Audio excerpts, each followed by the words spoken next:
Hello, everyone, and welcome to the first annual What Do You Say Anime Awards. Throughout 2019, we have been treated to some great seasonal content, and to recap the year as a whole, the crew over here at What Do You Say Anime has compiled our list of the very best of the year. Thanks to our community for voting on shows that were nominated in each of the categories. We had just under 100 responses, so we ended up having a very nice array of responses. For each category, we will have a runner-up and an overall winner. The community winners will only be from the nominated list, while Am and I's responses may vary just a little based on what we saw throughout the year. But for the most part, they will align with the community's nominations. Stay tuned at the end of the show how you can win a limited edition Blu-Ray copy of A Silent Voice. This is a token of our appreciation for the trials and tribulations of producing and creating this podcast. And just want to say thank you to everyone who has commented, liked, sub, or gave us any feedback along the way. With that out of the way, let me introduce the co-host to tonight's festivities, the Fatal Taku himself, Adam. Adam, how you doing tonight? I'm doing pretty well. How about yourself? Man, I've been looking forward to this episode for a very long time. I'm looking forward to discussing what our community has offered to us and what your thoughts were along the way. Absolutely, yeah. It's been a full year of watching anime for us. We started sometime in the middle of, what was it, the summer season? Or spring season? Yeah, it was like April, May we started. So we started watching anime in the spring, started doing the podcast in the middle of the spring season and discussing them. We've got a full year worth of shows to talk about today. Yeah, and I just want to thank everybody who has endured our terrible mic quality, our audio issues, and just overall just production things that happened during making a podcast. So hopefully we did a little better along the way, and this is just a token of our appreciation and really looking forward to discussing what the year had to offer. So without further ado, let's get into our first category of the year. We have the Action Anime of the Year. First category, we have Action Anime of the Year, and your nominations are Demon Slayer, Vinland Saga, Fire Force, Mob Psycho 100 Season 2, The Rising of the Shield Hero, Attack on Titan Season 3. These are your nominations for Action Anime of the Year. Alright, so Action Anime of the Year, we had Demon Slayer, Vinland Saga, Fire Force, Mob Psycho 100 Season 2, The Rising of the Shield Hero, and Attack on Titan Season 3. A pretty stacked lineup itself. Had a tough decision on this one, deciding what I was going to pick. What were your thoughts on overall action from this year? Well, there were a lot of great shows. I did not watch all of these great shows. I think a lot of the categories, there's a couple like really, really good ones that I'm going to have to go back to at some point. So for my choice, it was actually pretty easy. But I know there's a couple of those that might have made my list had I given them a shot. Yeah, for sure. Well, let's jump into what the community thought. First up, we have our runner-ups. The community runner-up for Action Anime of the Year, Mob Psycho 100 Season 2. Now, Ab, were you able to see Mob Psycho 100 this year? I did not watch Season 2. I actually just started this week Mob Psycho 100. All right, well, I'm glad you're actually watching it instead. All right, let's see what Adam had to say. Adam, you chose The Rising of the Shield Hero as your runner-up. What about The Rising of the Shield Hero stood out? Well, I really like the protagonist. Like, I feel like he's a really relatable guy. Like, everyone has the point where they feel like the world's just against them, and they get pessimistic and angry and, like, just kind of, like, angry at the world. But, you know, he's still deep down a good guy, and he fights, like, you know, for what he feels is right, even if he, on the outside, puts up a facade. Yes. And Sorry, go ahead. Like. Yeah, and it had some really good fights in it. I really liked the Spear versus Shield Hero fight. That was a really good one. But for me, my runner-up, I went with Demon Slayer. I thought overall the fighting scenes in the show were fantastic. This was neck and neck with my actual winner. And it was a really tough decision for me. And I think some people might get upset because I think the clear winner might have been Demon Slayer. But to me, this is the second best of the year. So without further ado, let's get to the winners. The community winner for Action Anime of the Year is Demon Slayer. No surprise here. I would assume that a lot of people would pick Demon Slayer as their winner. Let's see, Adam, your winner is also Demon Slayer. What about Demon Slayer to you stood out? Oh, I think it was like visually beautiful. I love the story. The characters were great. I think it was just the overall package was just like amazing. Yes. There's nothing negative I can really say about the show. Yep, I agree. And I think if it wasn't for my winner, I think almost any year Demon Slayer would have won. And my winner was Mob Psycho 100 Season 2. And to me, it had a couple absolutely stunning fights throughout the entire series, along with just a great story in general. I loved Mob Psycho. I loved every second of it. It's definitely one of the best from this year and my winner of Action Anime of the Year. Next up, we have our favorite Isekai Anime of the Year. Let's get to the nominees. So we have Isekai Anime of the Year. Your nominations are That Time I Got Reincarnated as a Slime. The hero is overpowered but overly cautious. Isekai Quartet. Sword Art Online Alicization. The Rising of the Shield Hero.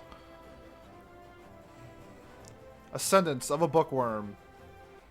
Alright, so our nominees for Isekai Anime of the Year were That Time I Got Reincarnated as a Slime, Overpowered Hero, Isekai Quartet, Sword Art Online Alicization, The Rising of the Shield Hero, and Ascendance of a Bookworm. Adam, to you, how did the year of 2019 fit in for Isekai? As a whole, the Isekai genre had really, really good highs and really, really low lows. No kidding. And so I agree with all of these nominations. I wish they could all win. But I had to pick two, and I picked my two. All right, let's get to the runner-up through the community. The community's runner-up is The Rising of the Shield Hero. Now, I think this was personally a very solid isekai, one of the best from this year. There's only a few parts of the show that I didn't really like, but I thought overall it was a very enjoyable show. Adam, let's see what your runner-up was. You went with That Time I Got Reincarnated as a Slime. Now, what about Slimy Boy did you like? Well, I really liked the premise of the show of a guy who he doesn't end up as like some kind of hero. He ends up as a monster, which I feel is kind of cool. But he still goes out of his way to try to unite the two sides, unite the humans, unite the monsters, and kind of try to bring peace to the world. I just thought that was a really cool concept. But I felt near the end I started to tail off a little bit, so it wasn't able to win it for me. But the first 80% of the show I absolutely fell in love with. I agree. I think the second part of Slime definitely set up for season 2, and that took a little bit away of the enjoyment of the show. But I am happy that it is getting a second season. And for me, my runner-up, I also agreed with the community and went with The Rising of the Shield Hero. I personally enjoyed a lot of the interactions between the characters, the action, and a lot of just different varieties throughout the show. There's a few issues with one of the arcs that they had and the supporting cast that made it so it was only my runner-up. Now let's get to the winners. The community winner for Isekai of the Year is That Time I Got Reincarnated as a Slime. I personally, I can see how the community overall enjoys the show. It was a very enjoyable watch. I think that it has a lot of tendencies and a lot of tropes that a lot of people connect to. And I can see why a lot of people thoroughly enjoyed the show. Next, we had Adam's winner of the year, and that was The Rising of the Shield Hero. Now, Adam, what did the Shield Hero do that made it so much better than all the other isekais out there this year? I think it was just me being able to relate to the protagonist more. It was so close. I went back and forth trying to decide which one I enjoyed more, but I think at the end of it, I wasn't as connected to Slime Boy as I was Shield Boy. Completely understandable. I love Naofumi as a main character, and he was definitely one of the best parts of the show. And for me, my winner, I think might be a little surprising to most people. I went with the hero's overpowered but overly cautious. I loved the last two episodes of the show. I'm a big sucker for shows that end really well, and I thought this show ended really well. I had some issues in the beginning where I thought that they were going to play the overcautious trope to oblivion, and they really didn't. They switched things up throughout the show that made me laugh. I think oh, sorry, go on. No, you go. I was just say the only thing that makes me didn't make it in the top 3 for me is that, or sorry, the top 2 for me was that I'm not going to get any more of it. Yeah. And it concluded well. I just wanted so much more because, like you said, that ending was phenomenal. Yes, and the twist of the last 2 episodes it caught me off guard, where I went from laughing to like feeling for these characters, and I honestly didn't see that coming in this type of show, where I just assumed it was going to be Konosuba light. Oh yeah, so it's wonderful, and if I could have another a third one on the slot, it's there. Those are easily my top 3. Yes. Okay. Well, overall, I thought just for the year in general of Isekai, there was no clear winner. I thought we had a lot of like you said, a lot of highs, where my highs were in the 8s instead of the 10s, but my lows definitely had some 2s and 3s. So hopefully in 2020, we get a little bit better Isekai, especially with Log Horizon Season 3 coming out, which is one of my favorite Isekais. Looking forward to seeing how the Isekai transcends 2020. Next up, we're going to have the best OP of the year. And today, we are very, very graciously in the presence of very sweet, a.k.a. Brian. Brian, would you like to introduce everybody to the podcast, who you are? Hey. Oh. Are we having the mic issue again? Nope, we're good. Okay. Hey, what's up? I'm Brian. I have a musical project called Very Sweet, and at the moment I do a lot of anime OP covers. And I'm just really excited to be here. Peter and I have been getting to be friends over the last couple of months, and it's a real honor to be on the podcast.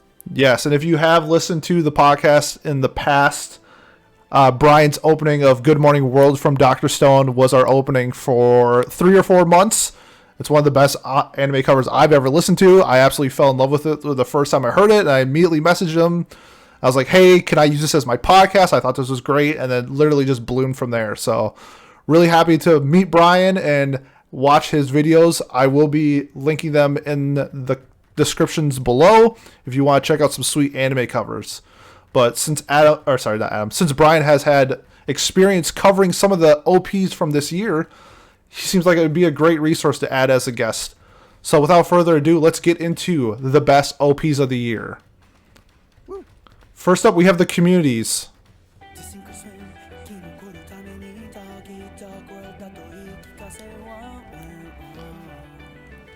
Now, the community picked Mukanjo from Vinland Saga. It was the first opening. Now, Adam, I know you haven't seen Vinland Saga, but Brian, have you? I have not seen Vinland Saga either. Okay, so this was definitely one of my favorite OPs of the year. I thought 2019 was pretty stacked. Other people say otherwise. I'm really happy to see that Vinland Saga getting represented in the OP category. But since I'm the only one that saw it, I guess I'm the only one that could probably comment on it. So I'm very happy to see the community picking a Vinland Saga OP. Now, since Brian's our guest, let's get to his runner-up. Okay, so I know I talked to you about this. It was a little controversial for you, but I picked Ultimate Magic by Iris, which was the OP for Wise Man's Grandchild. Now, I agree with that. I love that pick. Sorry, go ahead. I heard the song before I watched the show. Originally did not watch the show because the ratings were very, very low. But as a singer and as a producer, first of all, I love Iris. Ever since I heard them in Twin Star Exorcist, the second OP, blew me away. Been a big fan ever since. All right.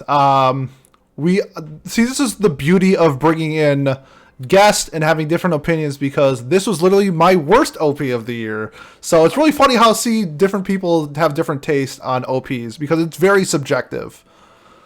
I'm actually quite surprised that you said I loved this song, and when I saw it on the docket, I was like, I'm like, I don't remember it all that much. I turned it on and I just immediately was like, oh, I remember this. I loved this song. I watched every one of the Wise Man Grandchild openings just for that. Yeah, it's no hate, no judging. It's just everybody has different tastes for different things, and this one just did not fit with me.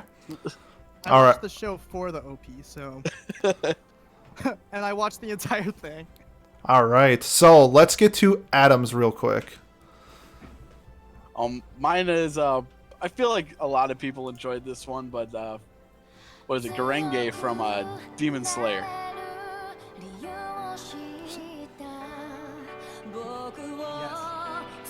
So what about this song? Obviously, Lisa is just, she makes banger after banger, so it's really hard not to pick a Lisa in any form of category. But what about this song did you really like? Was it the animations? Was it the song itself? Was it the artist? Well, for all of these categories, OP and ED, I strictly went with the songs itself. I didn't take the visuals into account when I picked them. And this is one that every time it comes up on my playlist at work, so I constantly have music playing. Every time it comes up, people they look over at me and they're like, "Are you listening to your weed music yet?" And I'm like, "Yep," and I love it, and I turn it up so that they can hear it. I don't know. I hear it every day pretty much. It's a catchy tune. It's a great tune. Music is so good. I agree with that 100%. Everything Lisa does from, SAO, Demon Slayer, Angel Beats, Isekai, Fate series, can't lose no matter what. Absolutely. It's emotional. It's like I feel the emotion coming out of her voice, and that might be most of it, is that I feel the emotion and then I relate to moments in the show, like flashbacks from scenes that I saw, or even just the OP itself.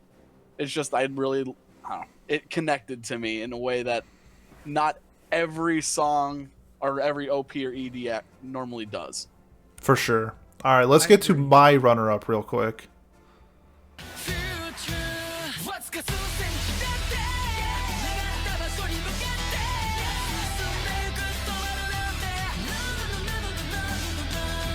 All right, I chose "Touch Off" from "The Promised Neverland" by Overworld.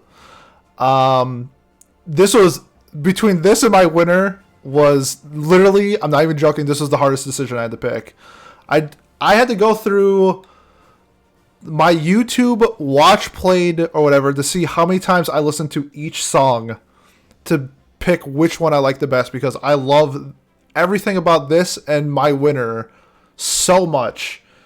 And I love the dynamic it added to the show because it just got me jacked for watching The Promised Neverland, which is one of the best shows from this year in general.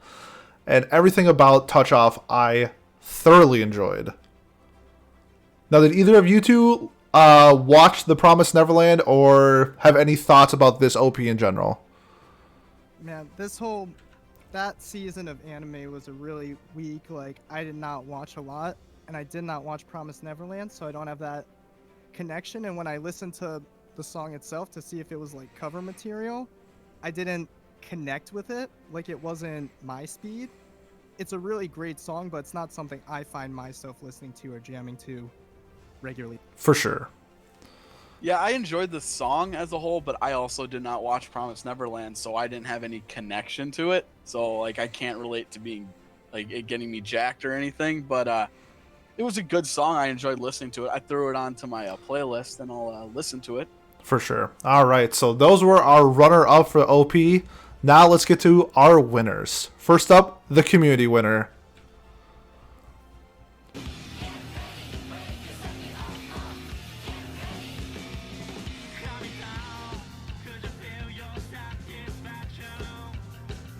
The community winner is 99.9 from Mob Psycho 100 Season 2. Now, to me, the animations from this OP was the best of the year. Did either of you have any thoughts on 99.9? See, when I listen to an OP, like Adam said, I don't really take the animation into consideration unless I already like the song. And I have not been watching Mob Psycho, which I think Adam said he just started watching it. Mm-hmm. And now that the second season is out, I'm like, oh, that's daunting. I don't want to start.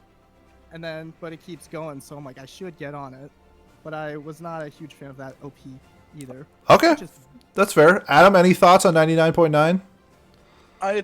It's an all right song, but I haven't watched Mob Psycho 100 season 2, so I can't relate to it, but it's an alright song. I enjoyed it. I don't mind it winning the community, especially if it's something that connects with them. Yeah, absolutely. And once again, that's why like things like OP, ED, and animations are so subjective, and it's nice to get different people's opinions based off what people value on their OPs. All right, next I'm gonna play Brian's winner real quick.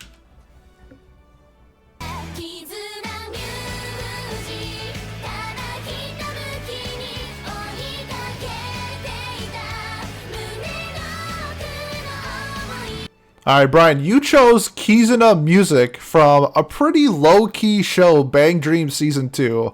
So what about Kizuna Magic stood out to you the most? Kizuna music.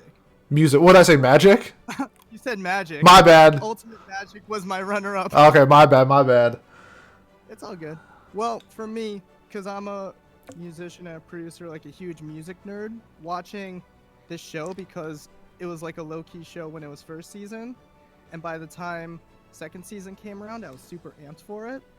Because when you watch the animation of the actual show, like they go into super rich detail on like the instrument designs. Like you see an amp, you know, oh, that's like the type of amp. Or they have like really obscure, pieces of gear that like a musician would know by sight, but a casual watcher would not. And this is the type of music that is like my favorite type. It's got the heavy guitar with like the acoustic piano type style, really J-poppy vibe. Everything about this music, everything about the song, it's like my favorite song. And originally I thought, because the song came out in 2018, but it premiered on the show in 2019. So I was like, oh, I guess Ultimate Magic would be the favorite. Then I gotta find a runner-up. Then when I was talking to you, I was like, wait, Kizuna music came out beginning of 2019. That's gonna be my number one, undisputed. And you also did a cover of this song, am I correct? Yeah, that was the last cover I put out, and I started working on it during the summer, but then like my Inferno cover, my Good Morning World cover kind of took priority because those are more time sensitive. And it kept getting pushed back, and then eventually I was like, you know what, New Year, I'm gonna finish it, I'm gonna put it out. I love this song. New Bang Dream's coming out. It's gotta happen.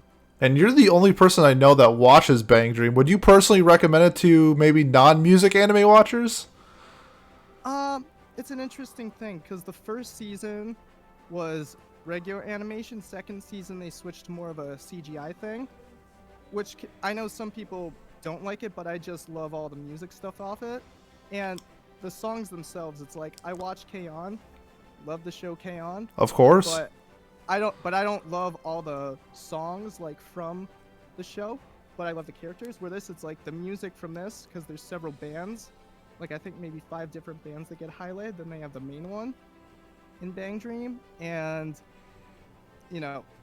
every single band I have songs on my phone from them because they're just so good for me. Right on. All right.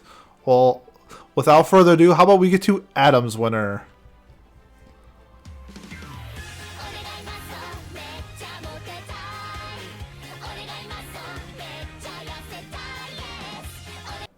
All right, Adam's winner was Onegai Muscle from How Heavy Are the Dumbbells You Lift, which is an absolute banger. Adam, would you like to talk about Onegai Muscle? Well, first off, before I jump right into that, I do want to say, like, OP was the hardest thing I think I had to choose. There are so many good ones, but Onegai Muscle for me, I was in a workout,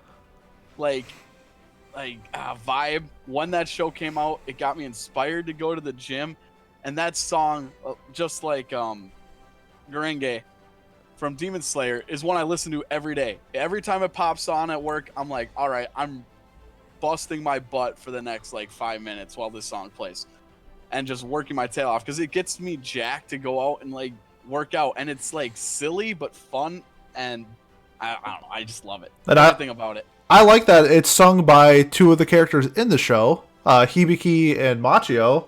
That's a nice little take on the OP shows in general. So I'm a big fan of those 2, and I like that they did the OP for it. And the song itself is so catchy. The animations are really fun. The show itself was really fun too. So Yeah, I don't know if you realize this, and this is because I pay super close attention. Like, especially in slice of life stuff, you see a lot of, you know, a lot of seiyus, a lot of voice actors who are in the cast will do opening songs for special stuff. Like, I don't know if you watched like Wataten or like stuff like that, but they original members of the cast will like make an original song for the OPs, and that's like really really common if you're looking out for it. Yeah. So if you're a fan of a certain voice actor or voice actress, you might see them, like, hear their voice in the OP every now and then. So it's a really nice little thing that they do with along with being a voice actor or voice actress. Yeah, that's one of my favorite things, honestly. Like, I love following a voice actor and going on iTunes, finding their catalog, and just going through. All right. So without further ado, let's get to my winner.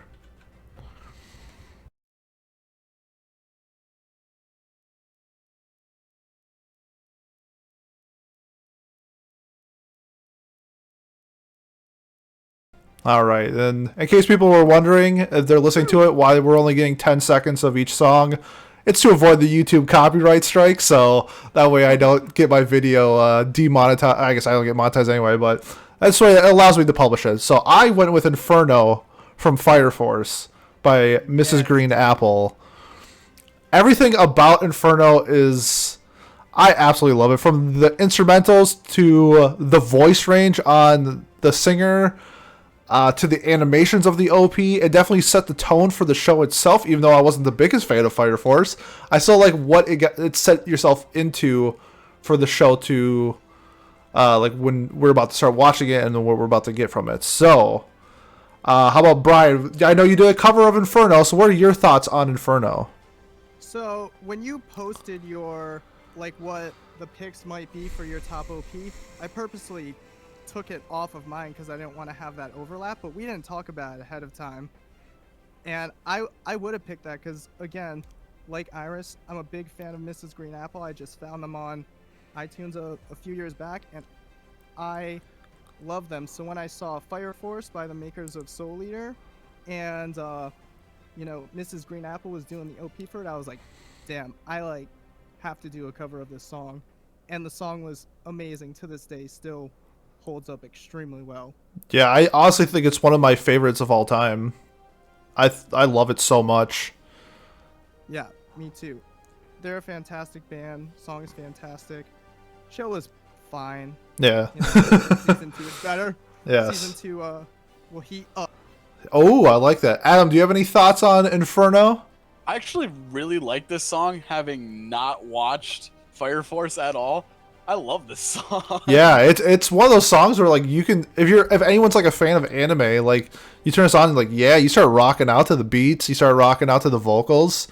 I mean, to me, it was this and Touch Off were 1 and 2. I listened to each one this year over 100 times on YouTube. I just loved these two songs so much, but Inferno barely nudges out Touch Off. So just do a recap real quick. The community chose 99.9. Brian chose Kizuna Music, not Magic. Adam went with Onagai Muscle, and I went with Inferno. So let's jump right into the best EDs of the year. And first we'll go up with the community. The community's runner-up is this.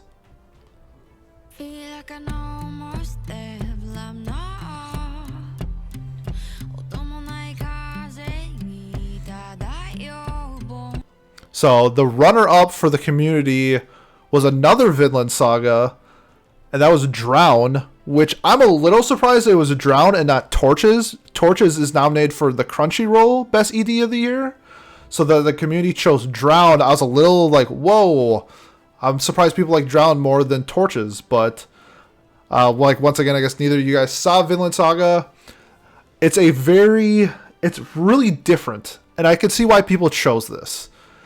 And growing up in Minnesota, I've had exposure to Native American music, and this kind of has a Native American vibe to the song, which is really unique to Japanese EDs. I thought it was a really solid choice. I personally like Torches a little bit better than Drown. But hey, the community's vote's the community's vote, and they chose Drown. All right, how about let's get to Brian's runner-up. Okay.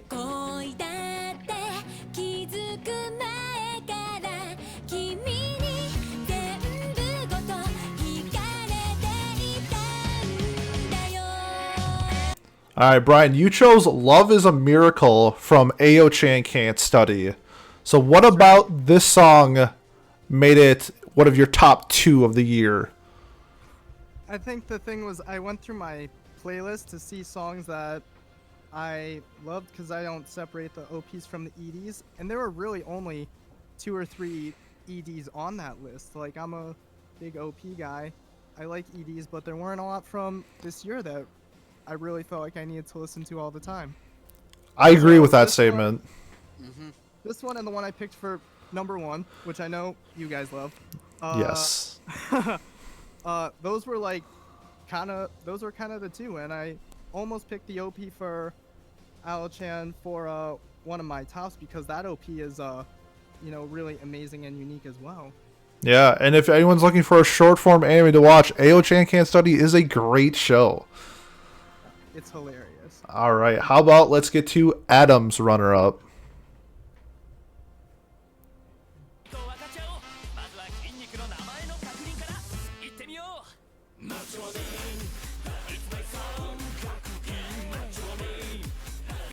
All right, continuing the trend of how heavy are the dumbbells you lift. Adam, you chose Macho a Name. So what about this song made it your runner-up?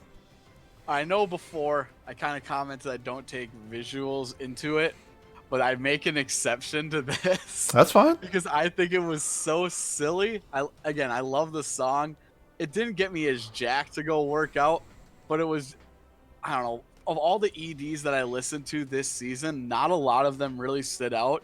And so my selection was like, I had like 3 to pick from. And this one was the most fun I had of all the EDs. I think this was like exactly what you said, a very fun ED.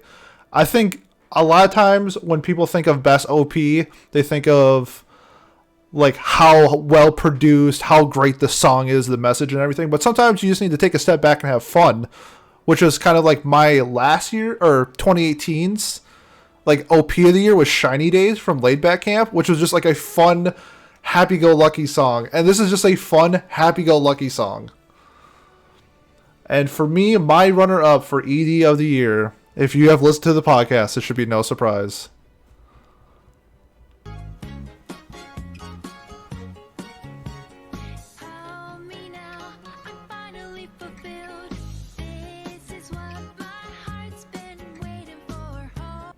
Alright, mine was Hold Me Now from Carolyn Tuesday. I'm not even going to try to pronounce the artist because I will slaughter it.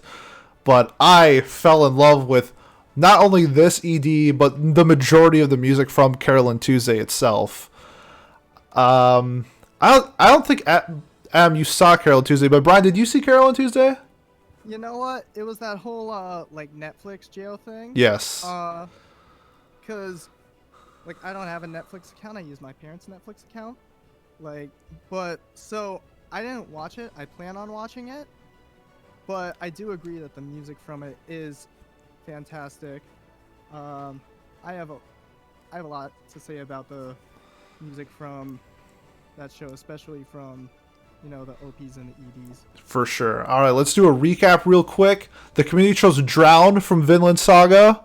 Brian chose Love is a Miracle from Ao-chan Can't Study. Adam chose Macho a Name from How Heavy Are the Dumbbells You Lift.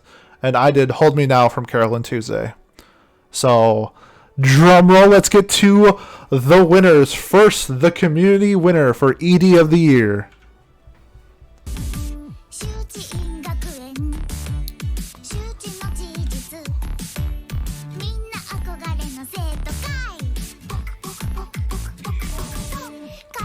All right, we had the viral sensation of the Chica Dance was the community winner of ED of the year. And I think this is for sure the most popular ED of the year.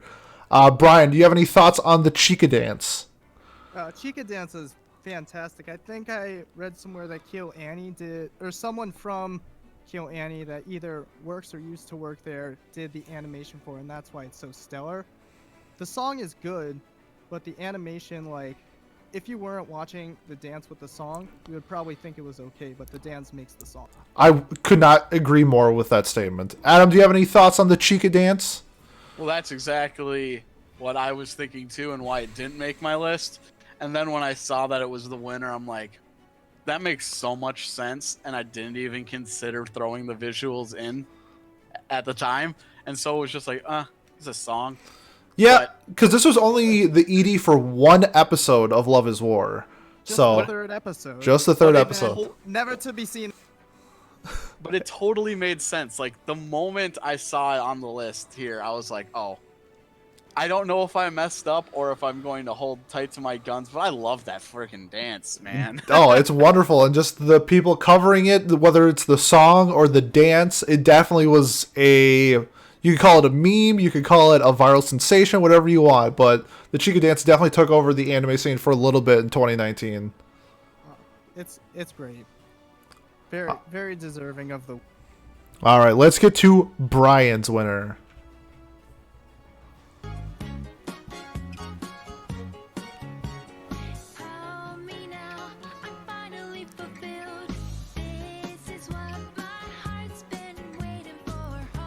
All right, Brian also chose Hold Me Now from Carol and Tuesday, which is a great choice. Well, like I said, we didn't talk about this ahead of time, so, like, I didn't know that, and I should know because it was in your thing. I was surprised it was not because, again, I didn't consider the Chica dance thing, so I was surprised it wasn't your flat-out winner, but like I said, I didn't watch Carol and Tuesday. I was actually introduced to the song via your guys' podcast. I think it shows just how good the song is if you haven't even watched the show and you like the song that much. Yeah, like I said, it was slim pickings for EDs, but this is miles above anything else. And the instrumental reminds me a lot of the Wind Waker soundtrack. I don't know if you played Legend of Zelda Wind Waker, but that's one of my favorite games of all time. So, like, the feeling it gives me is like, that's home to me. Like, that's my heart. Awesome. I love your pick. I love your analysis on why you picked it. And I'm very happy to see it on the list. Let's get to Adam's winner.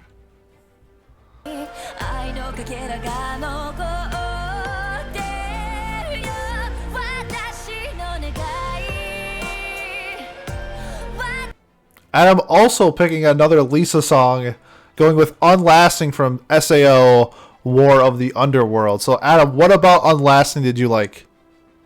I like the emotion that it brings to the scenes. Like, I feel like every time I watch it, I feel like Alice's sadness. And if from watching the show, I know you haven't seen it. Hell no. I'm not sure if Brian has. I have seen it. I have been SAO stan from day one. Well, you and me both. I respect you for that. Good choice. But well, and everything Lisa does is amazing, like I said. So it's kind of unfair to have Lisa in these categories because she's such a class above, not everybody, but I don't know if she's ever made a bad song. Let's just put it that way. She's an anime icon. Yes, for sure. Yep. All right, and without further ado, my winner is...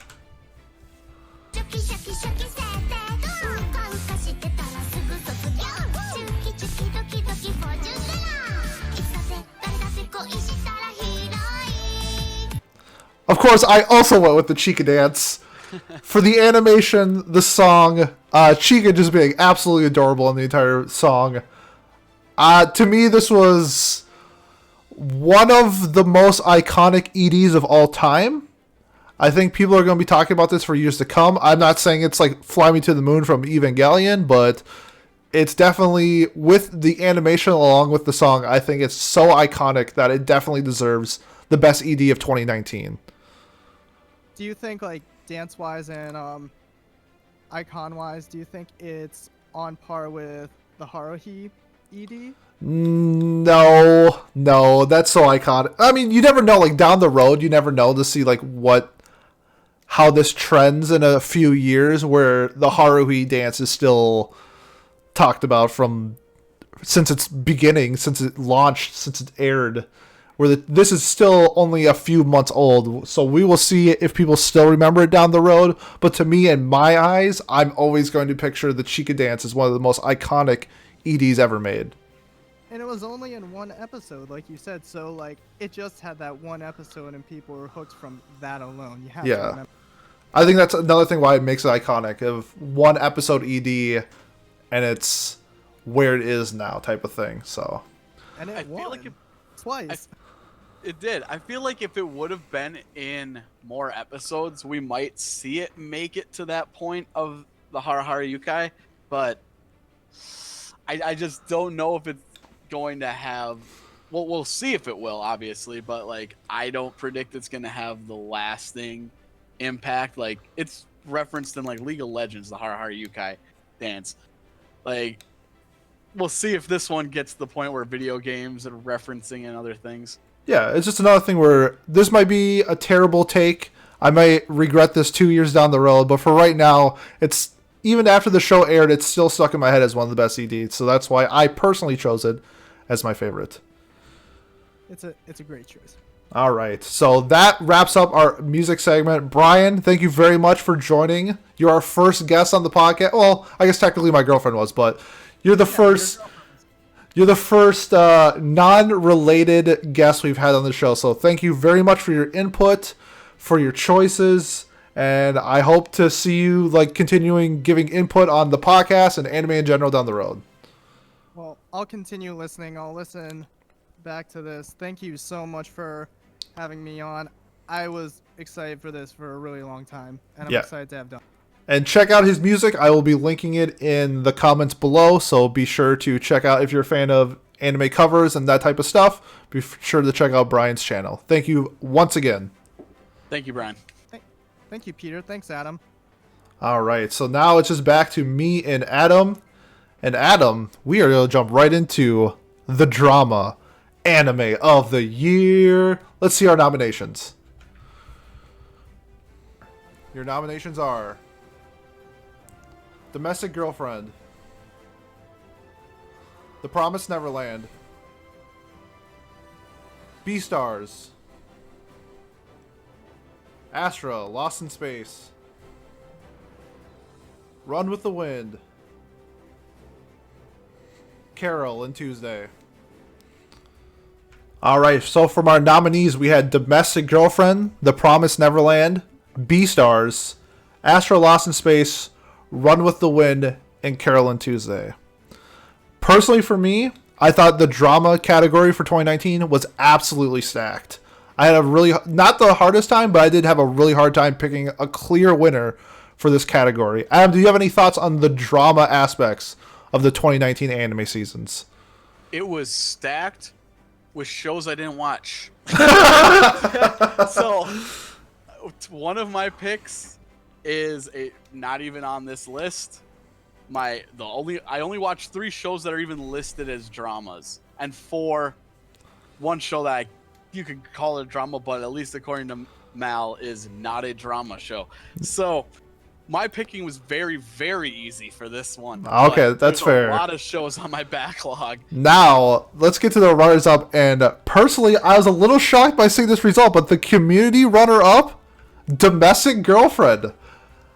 I thought this show was, in terms of drama, absolutely amazing in terms of drama, and I think the community saw it as well. So, but that also follows fruit with Adam, who also chose Domestic Girlfriend as his runner-up.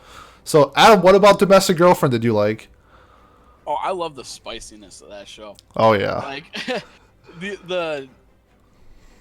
I mean, Giga did an entire video on it that kind of pretty much states everything I have to say. I just say go watch that. But to sum it all up, the characters I love the characters in it.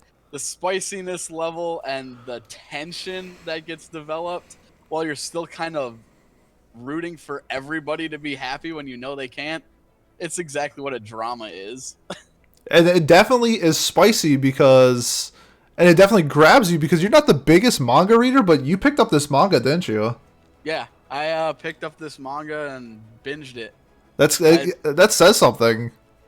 Yeah, and not completely caught up anymore. I'm sure there's been a couple chapters that came out, but right after I finished watching the show, I had to read it to see where it went because I could not get enough of it. I liked this show.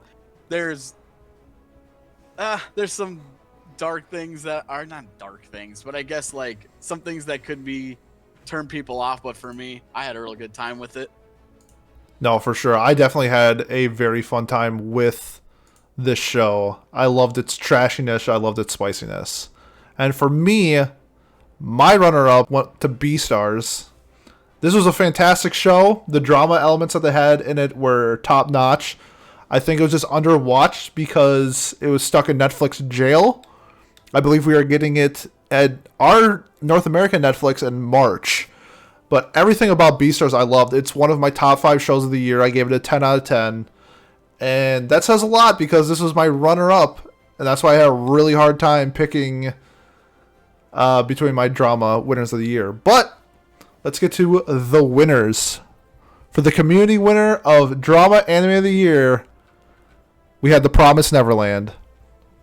Which, you haven't seen it, but I definitely can see why they picked it. The suspense, the horror, the story throughout the entire show, the fact that we're getting a second season, I think it definitely helped with the community's perception of The Promised Neverland for Best Drama.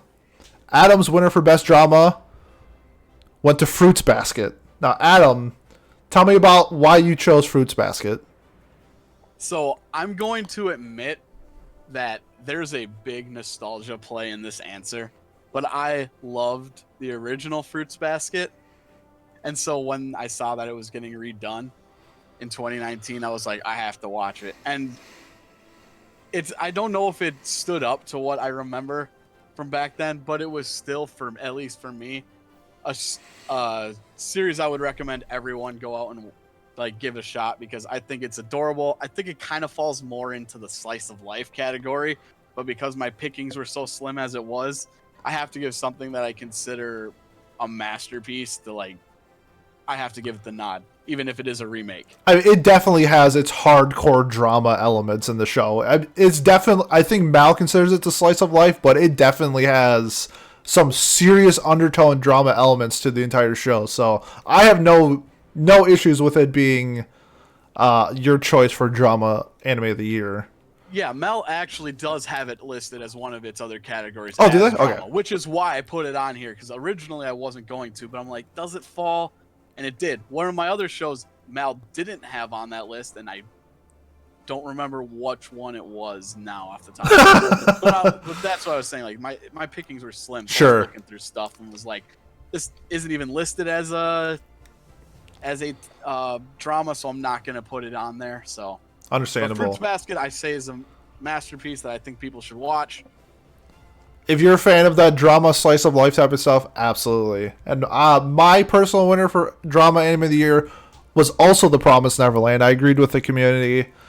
Absolute masterpiece of a show. 10 out of 10. Like I said, it's one of Beastars and Promised Neverland were one of 5 shows I gave 10 out of 10 this year. I loved the 2 main villains of the show, Sister Crone and is it Isabella, I think. The 2 moms of the show added such a great dramatic effect of the 3 main characters of Norman, Emma, and Ray. So I love everything that they added to the show. I love where the story went. I can't wait for season 2, but we're not getting it for another 7 months. But everything about The Promised Neverland was just drama, suspense filled, and absolutely one of the best. Next up, we got Romance Anime of the Year. Let's get to our nominations. Romance Anime of the Year. Your nominations are Love is War, Oh Maidens in Your Savage Season, Beastars, Quintessential Quintuplets, We Never Learn,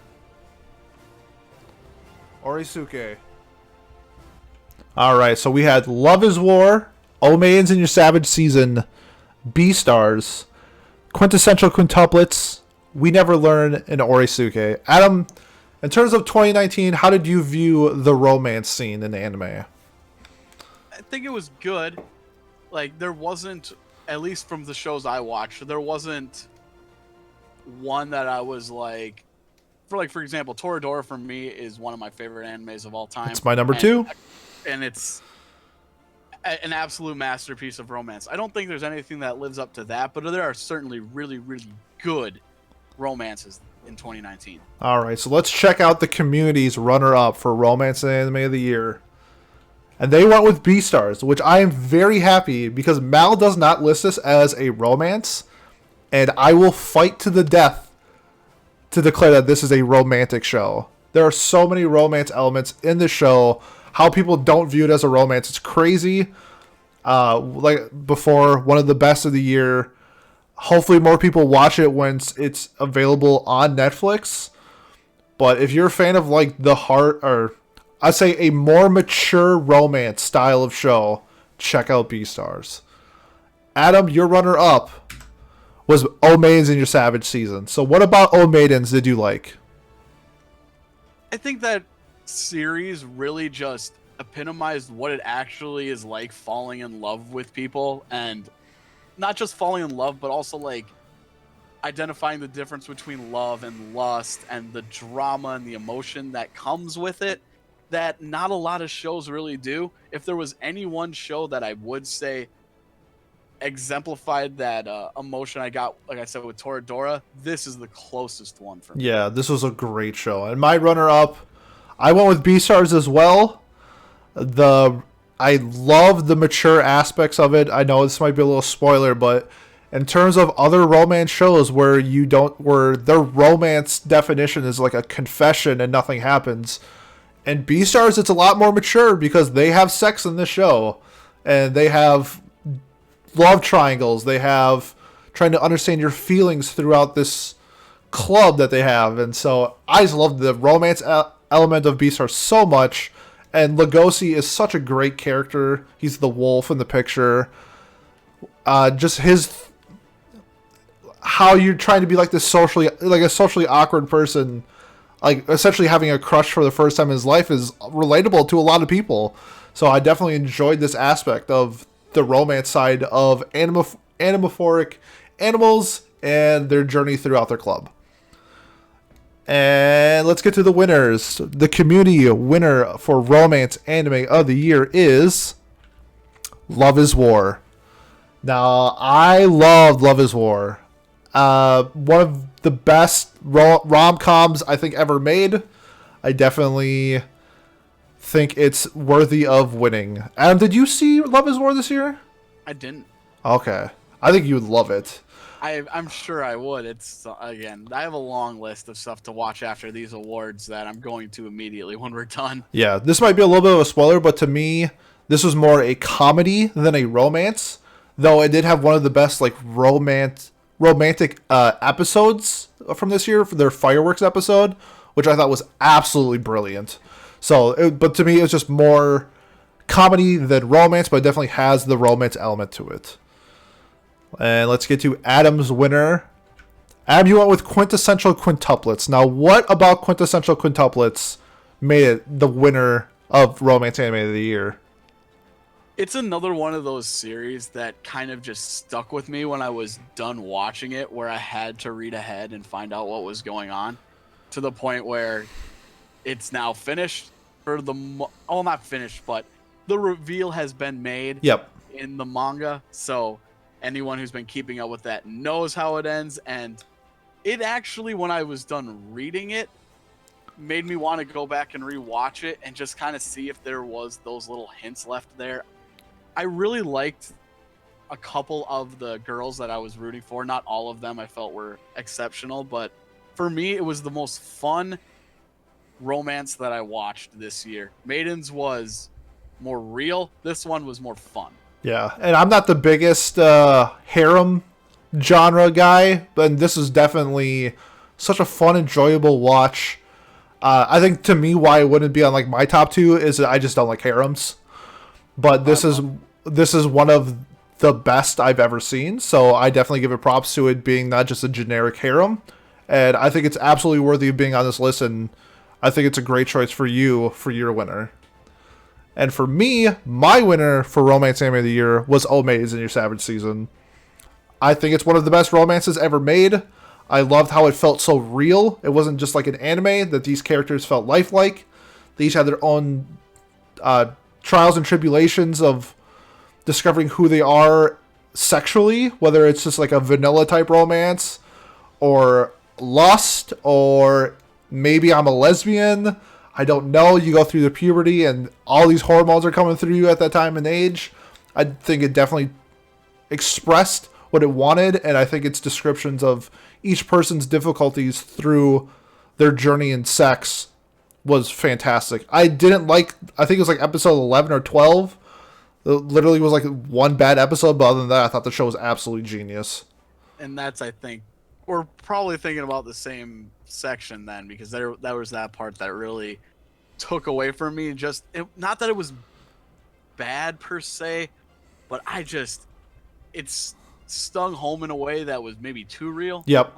Yeah, I legit think this was one episode away from being like a masterpiece of romance. But I definitely still think it's must watch if you're a fan of romance. Absolutely. And I think it was one of the better shows of the year. It's even nominated for the Crunchyroll Anime of the Year. It's one of the 6 nominees. So I'm actually was kind of shocked, because a lot of times the high dive shows get excluded. So props to Maidens. If you're a fan of romance, go watch it. It's one of the best. Next up, we have the Adventure Anime of the Year. And our nominees are... Next, Adventure Anime of the Year. Your nominations are... That Time I Got Reincarnated as a Slime. Vinland Saga. JoJo's Bizarre Adventure Part 5, Golden Wind. Astra, Lost in Space. The Rising of the Shield Hero. Dr. Stone. These are your nominees for Adventure Anime of the Year. Alright, so we had That Time I Got Reincarnated as a Slime. Vinland Saga. JoJo, Golden Wind. Astra, Lost in Space. The Rising of the Shield Hero, and Dr. Stone. So, Adam, out of these 6, how many did you actually see this year? Out of those 6, see, I didn't see Vinland Saga, didn't see Dr. Stone. I believe 4. 4? Okay, so I thought this year was pretty good in terms of like the adventure style. I don't know if anything will ever compete with A Place Further Than the Universe for me in terms of an actual adventure. But I thought this year had definitely its great candidates. And we're going to jump right into the community's runner-up for Adventure Anime of the Year was Vinland Saga. And if people know me, Vinland Saga was definitely one of my favorites from the year. I love the adventure that they go on. I love just seeing different like island jumping through I guess it would be like England, Norway, Denmark, and that area during, I think it's like roughly like the 800s or 900s. So great adventure, very gory adventure, but Vinland Saga was definitely one of the best. Adam, you went with That Time I Got Reincarnated as a Slime, which I also could definitely agree with its adventure through its actual story. So tell me more about what you liked about the adventure part of That Time I Got Reincarnated as a Slime. I just think I just kind of based it on itself as a show, not necessarily the adventures aspect of it. So for the same reasons I liked it as an isekai, I enjoy the character. I find him fun. I like how he tried to bring the whole world together, even though he's like on the side of the monsters, which would normally be the bad guys. It's, for me, this genre and the isekai genre overlap so much that whatever wins best isekai is probably going to win my best adventure, unless there's something like Astra Lost in Space or something that just kind of blows my mind. Sure.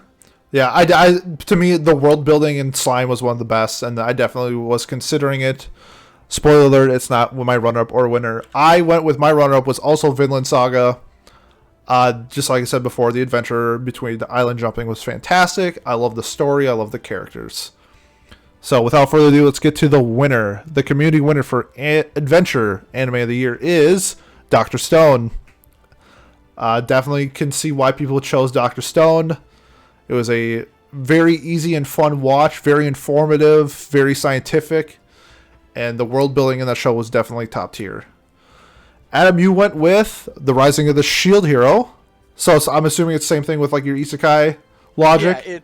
It's really was just, it was one of my favorite shows of the year, and it's hard for me to not give it Best Adventure as well as Best Isekai, because that's exactly what the show is. It's an Isekai adventure show. Absolutely. The adventure that they went on was fantastic. So no disagreements here in terms of like the actual adventure style. I also went with Dr. Stone.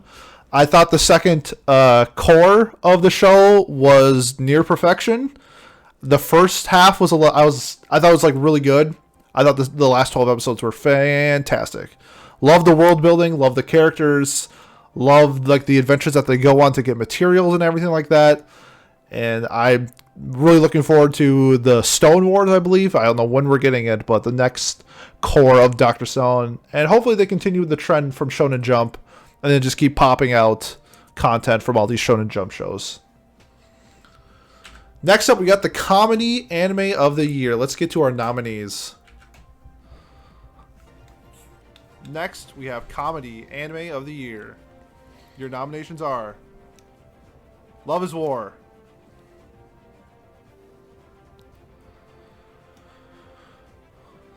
The hero is overpowered but overly cautious,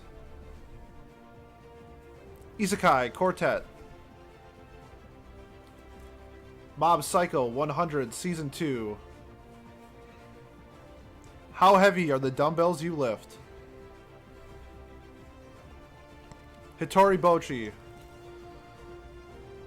These are your nominees for Comedy Anime of the Year. Alright, we had Love is War, Cautious Hero, Isekai Quartet, Mob Psycho 100 Season 2, How Heavy Are the Dumbbells You Lift, and Hitori Bochi. Now for me, similar to Isekai, I thought we had a lot of high highs and a lot of low lows. And I'm glad that the community chose a show like Hitori Bochi, where it may have not been seen as much compared to the big hitters like Love is War and Mob Psycho. Adam, how did you feel about comedy in general in 2019?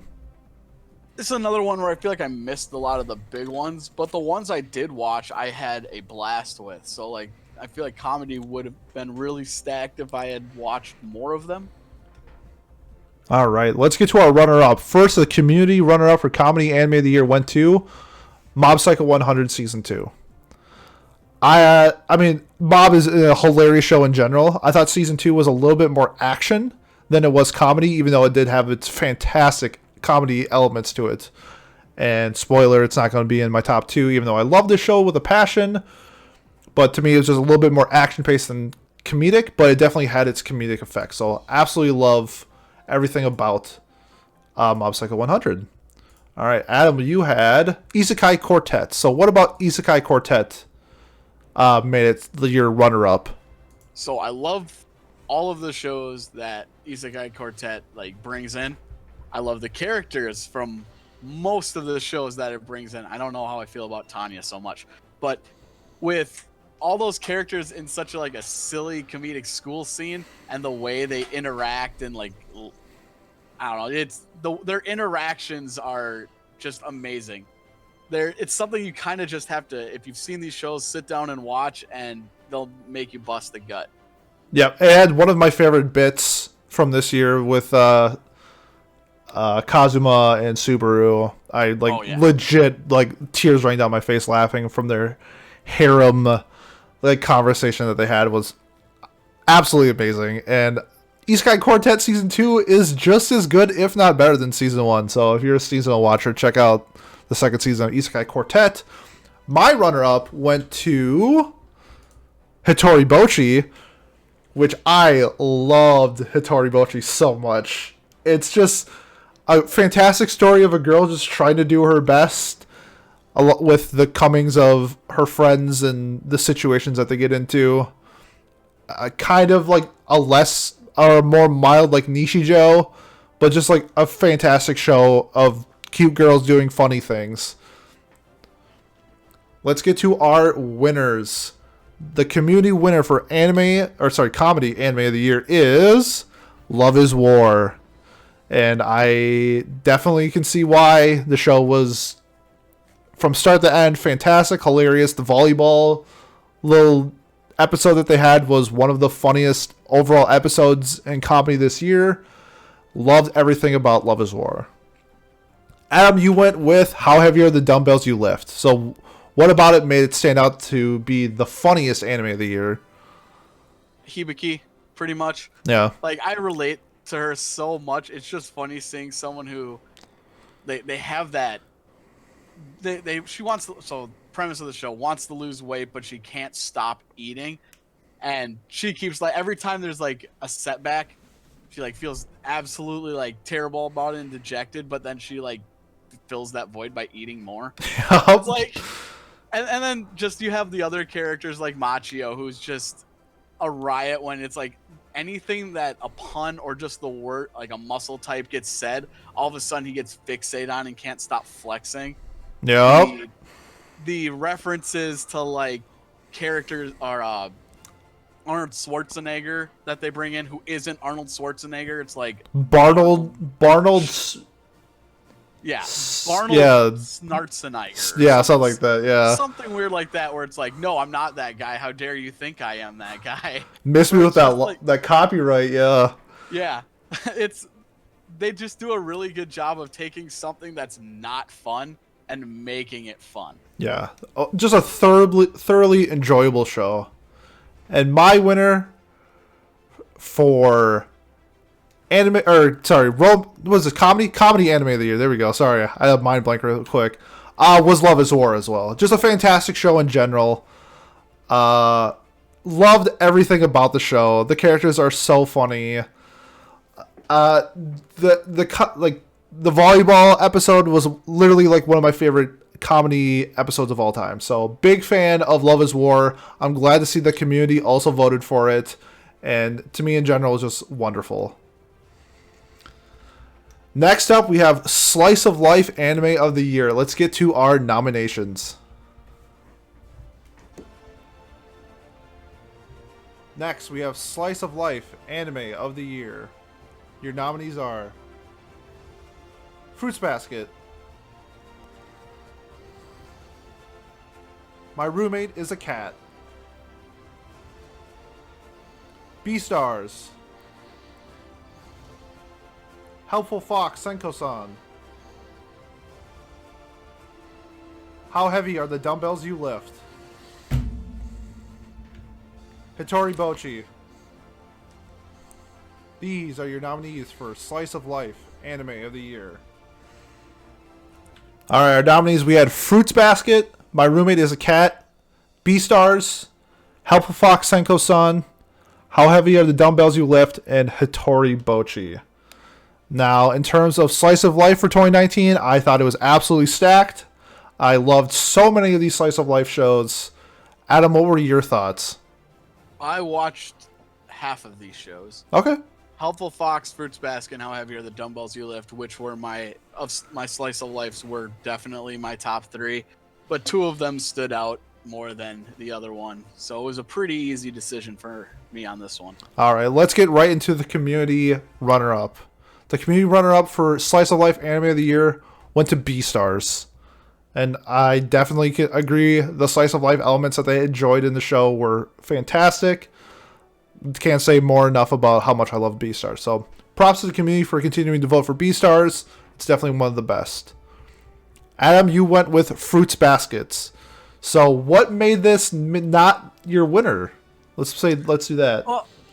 Well, it's a show I had seen before, and the newer version, while good, doesn't have that the nostalgia I had for the first one. And there's one other show on this list that I quite literally could not wait for the moment that episode came out so that I could watch it. Fair enough. And my runner-up was How Heavy Are the Dumbbells You Lift. Just a thoroughly enjoyable show. I liked its slice of life elements a little bit more than its comedic elements, but it was literally one of the most fun shows I watched this year, so it gets my runner-up. Now for the winners. Of all the votes we had, this was the most lopsided win of any category. I think it was like 77% of all votes went to the winner, and that was Fruits Basket, which I think makes sense because I think it was one of the best I think just in general, it's one of the best slice of lifes ever made, so Yep. It makes sense why the community pretty much unanimously agreed that it was the winner. But Adam, your winner went to How Heavy Are the Dumbbells You Lift. Yeah, and it's because it's new for me. Like, Fruits Basket wasn't new. How Heavy Are the Dumbbells You Lift was. Yep. And while I wouldn't say, I think Fruits Basket overall is a better show.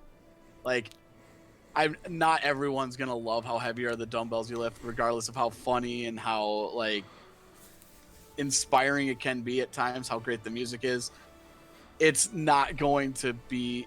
It doesn't land in that caliber as Fruits Basket, but for me personally, I had a blast with it. Every time it was coming out, I wanted to go to the gym. And if you can make me do something like work out and watch an episode in Japanese and then write again in English, like, you did something right, and I think it deserves props for that. For sure. And something like this compared to Fruits Basket, maybe people don't like the dramatic elements of Fruits Basket and love the slice of life elements of Dumbbells. So it's just a perspective on how people view anime. But for me, I think the clear winner was also Fruits Basket.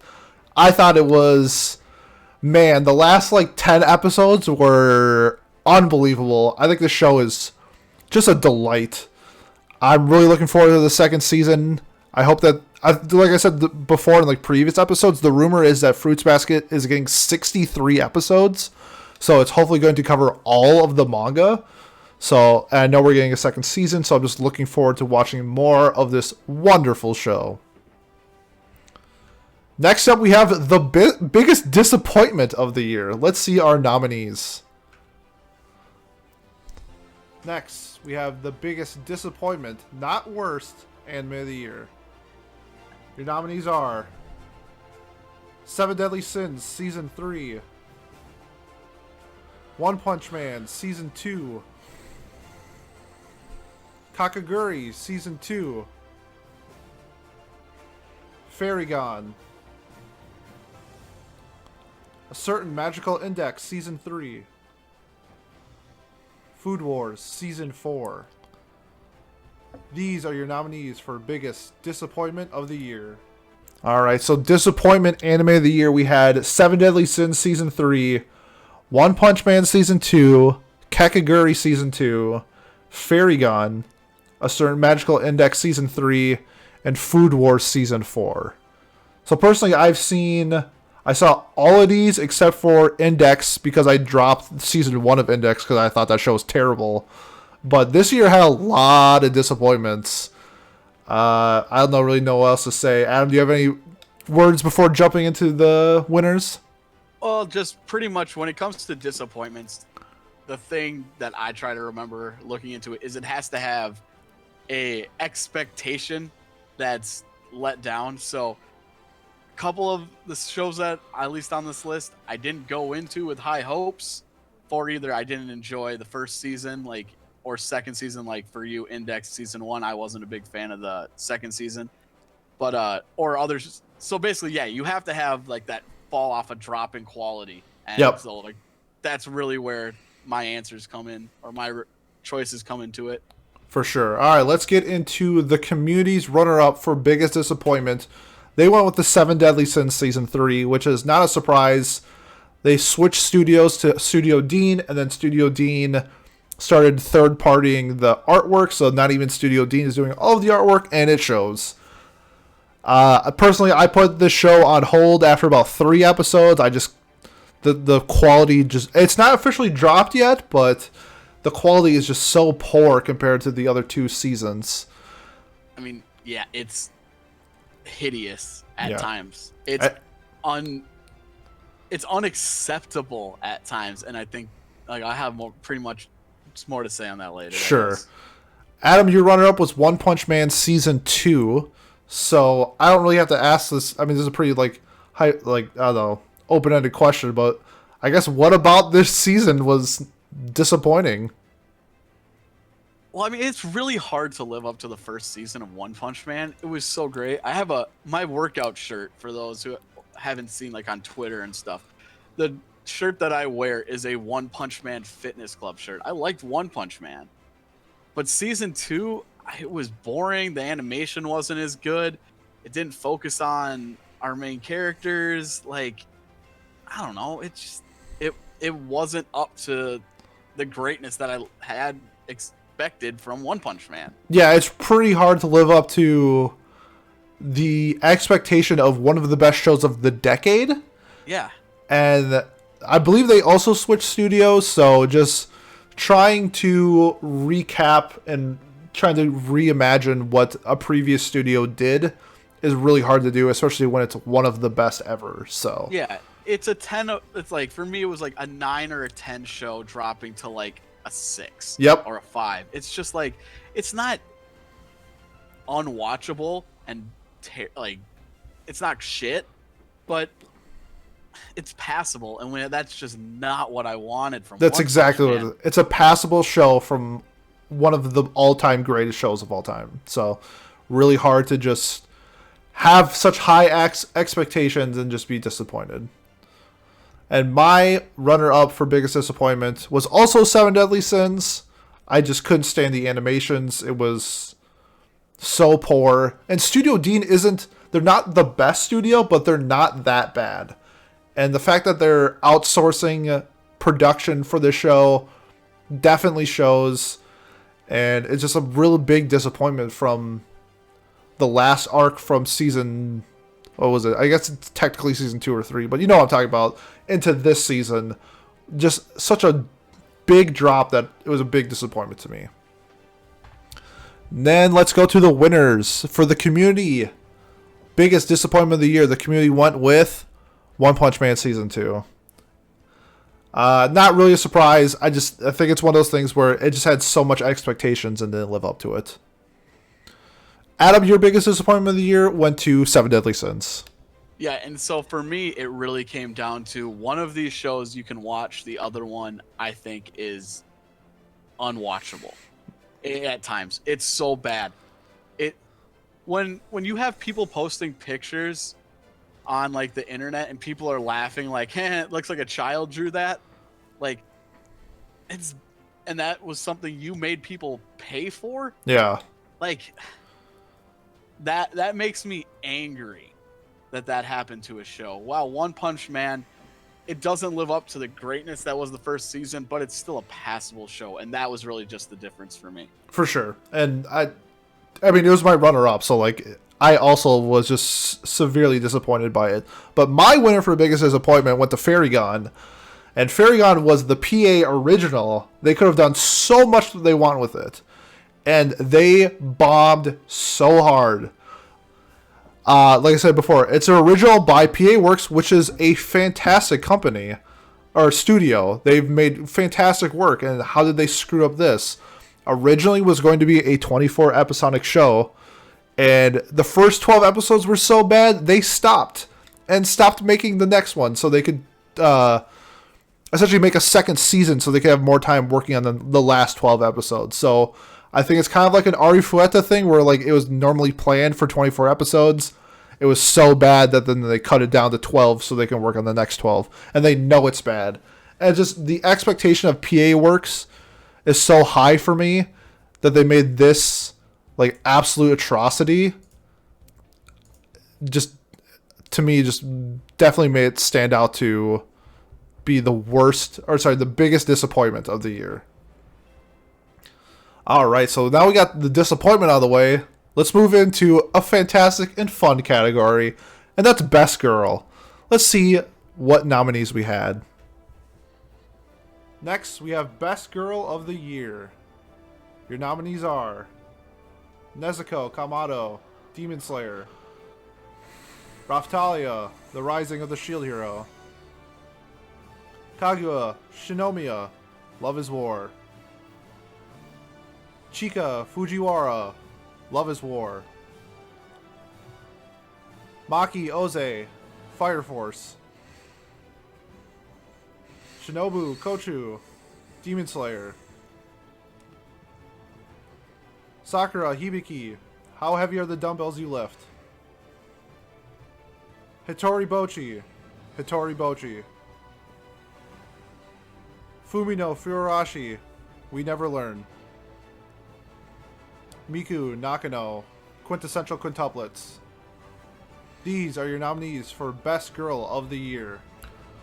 Alright, so the nominees from the community were Nezuko Kamato from Demon Slayer, Raphtalia from The Rising of the Shield Hero, Kage Shinomiya from Love is War, Chika Fujiwara from Love is War, Maki Oze from Fire Force, Shinobu Kochu from Demon Slayer, Sakura Hibiki from How Heavy Are the Dumbbells You Lift, Hitori Bochi from Hitori Bochi, Fumino Furuashi from We Never Learned, and Miku Nakano from Quintessential Quintuplets. Now, for like most seasons or most years for anime, it's pretty easy to pick a handful of best girls. And that's why we expanded it to 10 instead of 6 for the community vote. So, Adam, your thoughts on the girls of 2019? You guys are all wrong about at least one of them. You missed out on one important character. I'm ashamed of all of you. No, this list is freaking huge. There's so many great girls that you can't get them all on this list. Like, it was a stacked year. Yep. Let's get to the runner-up for the community. And they went with Chika Fujiwara from Love is War. No surprise to me. Maybe. A lot of people like Kaguya. A lot of people like Chika. I'm a Chika guy. I haven't not watched the show. But out of the character designs, I love Chika. She's adorable. Probably the dance probably has like 90% to do with it because I just want to freaking hug her in the middle of it. But I don't know. I think she was my favorite of the two. Yeah, I think the meme joke of this is that the boys choose Chika and the men choose Kaguya, and in that response I say that's dumb because Chika rocks. So Chika is the community winner for runner-up for best girl. Adam, your runner-up went to Clara from Welcome to Demon School, Iruma-kun. Yep. Now, tell me what you thought about Clara. She's a ball of joy that I just want to play with. There's so for best girl, there is a distinction between a waifu and a best girl. Yep. A best girl is, at least for me, there is. A waifu is someone that I guess you're more attracted to, like sexually, whatever. A best girl is like the best female within a show, and Clara for me is just so fun. Like, I don't think there's anything like overtly sexual about her, even though she tries and wants to like be like sexualized by Iruma, but she's just so cute and adorable. You just want to like play with her all day. Exactly, yeah. I think she's definitely my front runner for best girl for 2020 since the show is continuing. Yeah, and I if I could vote for her again in 2020, at least so far, I would. Absolutely. I'll try. But yeah, she's adorable. She's fun-loving. I feel underrated. So I kind of wanted to just give her a shout out because I don't know if that show is getting the attention I feel it deserves. Because the characters in there are wonderful as a whole. I agree that she's underrated. I just don't think enough people are watching the brilliance of that show. And for me, my runner-up, for the first time this episode, I believe, I went with a girl that wasn't, or like a person that wasn't nominated, and I went with Marilena Vermillion from Black Clover. She's just such a badass. She just doesn't take shit from anybody, and she's a bad bitch. That's the only way to put it. This last arc of the Eye of the Midnight Sun in Black Clover has been an absolute treat, and she was one of the main reasons why that arc is so great. I give a huge shout out to her. I give a huge shout out to Black Clover. I wish the first 45 episodes were better, then more people would watch the show, but she is such a great character, and she deserves my runner-up. Now we will go to the winners. The community winner for Best Girl goes to Nezuko Kamato. This wasn't shocking to me at all. Nope. One of the most popular shows of the year goes, and one of the most popular characters from one of the most popular shows gets the dub. So I have no issues with Nezuko. I just don't think she was in the show enough for me to pick her as a best girl, even though she was a fantastic character. Do you have any thoughts on Nezuko?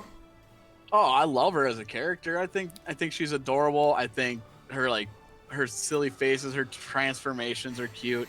Obviously, I see the appeal. There's tons of people cosplaying her. It was kind of the expected one. So for me, I kind of just left her off that list because I knew she was going to get the recognition. Like, she's great, but I feel like the two that I picked weren't going to get the cred they deserved. Understandable. But let's go with Adam's winner, and I think if you've been following along, it's no surprise. Yep. Adam, you went with Sakura Hibiki from How Heavy Are the Dumbbells You Lift. Yep, she's me in female form. And I'm awesome. So, no, but really, I think she's funny. I think the show is great. I love her determination. And like I said, I relate to her so much that it's hard for me to not vote for someone that I can see eye to eye with. Sure, understandable. And for me, my winner for Best Girl, I went with Chika Fujiwara as well. I think the dynamic that she adds to Love is War is fantastic. She literally makes a few episodes in the show where she's not essentially the main focal point, and I absolutely love that about her. The Chika dance was just a part of why I love her, but like her volleyball episode, her detective Chika persona that she puts on, her rapping Chika persona that she puts on, she's just an overall fantastic character. And I think just the characters in general in Love and War are just wonderful. So props to Chika. You are my best girl of 2019. Next, we're going to move away from the girls and onto the boys. So let's check out the community's nominees for Best Boy. Next, Best Boy of the Year. Your nominees are Tanjiro Kamado, Demon Slayer. Aratarka Reagan, Mob Psycho 100, Season 2. Shigo Mob Kageyama, Mob Psycho 100, Season 2. Haji Kiyose, Run with the Wind. Senku, Dr. Stone. Norman, The Promised Neverland. Naofumi Iwatani, The Rising of the Shield Hero. Ascalon, Vinland Saga. Thorfinn, Vinland Saga. Wizard King Julius, Black Clover. These are your nominees for Best Boy of the Year.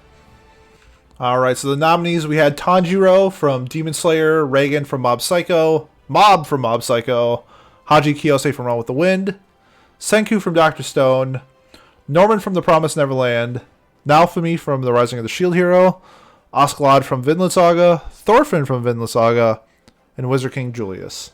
So Adam, how did you view the boys of 2019? The boys were just as stacked as Best Girl. And for me, it's so much easier to pick a Best Girl than a Best Boy. I don't know what that says about me, per se. But I felt like there were a lot of really good lead characters. Not even only lead characters, because some of these characters aren't even like the main characters of the show. But I don't know. It was just a pretty stacked year for Best Boys as well. I agree. So let's get into the winners. First up, the runner-up from the community went to Askeladd from Vinland Saga. And as many people know, the hype from Vinland Saga, one of the best shows of the year, accompanied by one of the best characters from the show. So the community went with Askeladd. Adam, you went with Tanjiro Kamado from Demon Slayer. So what about Tanjiro did you like? I like that his character has that, like, he's a kind, loving older brother, and as an older brother myself, like, me and my sister didn't get along quite as well as Tanjiro and Nezuko do, but like, I love my sister, and if anyone were to try to do them harm or anything were to do her harm, I'd do anything in the world to protect her, and I relate to Tanjiro in that regard. I also, like, I really love just the show as a whole, and him as a lead character. I think he does a really good job, like, pushing the show forward with his determination. So for me, he was my second best boy of the year. Yeah, and I think most people would agree with that. My runner-up, I went with Wizard King Julius, as well another runner-up from Black Clover. Just the arc from the Eye of the Midnight Sun has been absolutely amazing. It's literally one of my favorite shonen arcs of all time. And his sacrifice and his story throughout the whole arc was unbelievable. He's just a great character in general. If somebody asked me if I could have like a power from any anime, I would pick Wizard King Julius. I love like his quirk or his grimoire from how they do it in that show. It's just wonderful how he controls time. It's so smart, and just how he interacts with everybody in the show and how he like his fighting style and everything throughout Black Clover was just a treat. And I think in most years he'd be the winner, but my winner I think is legit one of the best characters of all time. And we'll get to that shortly. So next up, we have the winner for Best Boy, and the community went with Tanjiro Kamado. No surprise. Again, just like Nezuko, one of the most popular characters from one of the most popular shows gets the dub. So I don't know. Am, are you surprised by this? I'm not. I know I'm not. Oh, I'm not. I'm absolutely not surprised, and that there's a reason he made my list. It's because Tanjiro he's a good character too. He's not a lot of protagonists are self-insert characters a lot of the times, and he's not. So I respect that he has a personality, and that, you know, it's a great show. It makes sense that the lead character of a great show would get recognized. Absolutely. All right, Adam, you went with, no surprise, Machio. Machio, that's right. Machio from How Heavy Are the Dumbbells You Lift. Now, what about Machio made him your best boy? He's the epitome of what a man should be. He's kind. He's ripped to shreds, and he's freaking hilarious. The dude is... I love him. I love everything about that show. Like, this, for me, I guess might sound like the How Heavy Are the Dumbbells You Lift Awards. Yeah. Just like a few years ago, Crunchyroll was the My Hero Academia Awards. That's what this is for me. I love the show. I love Machio as a character, pretty much because, like I said, he's what I guess I would want to be as a man. Like, he's quiet, and like you don't see a lot of potential in him, but then like when he puts out, no one can stop. The dude's just jacked. Yeah. And I kind of want to do that like in every aspect of my life. Like, I might unassuming on the outside, but like a burning passion inside. I guess to me, the only reason why like Machio wouldn't be on my radar, I view him more as a supporting character than a main character. That's for me. Best boy can be from anywhere. I like it's subjective. That's just like how I view Best Boy. Everybody else views Best Boy differently, so it's just different strokes for different folks. And I have no issue with Machio. Loved his character. Loved the show. Loved everything he added to the show. No complaints here.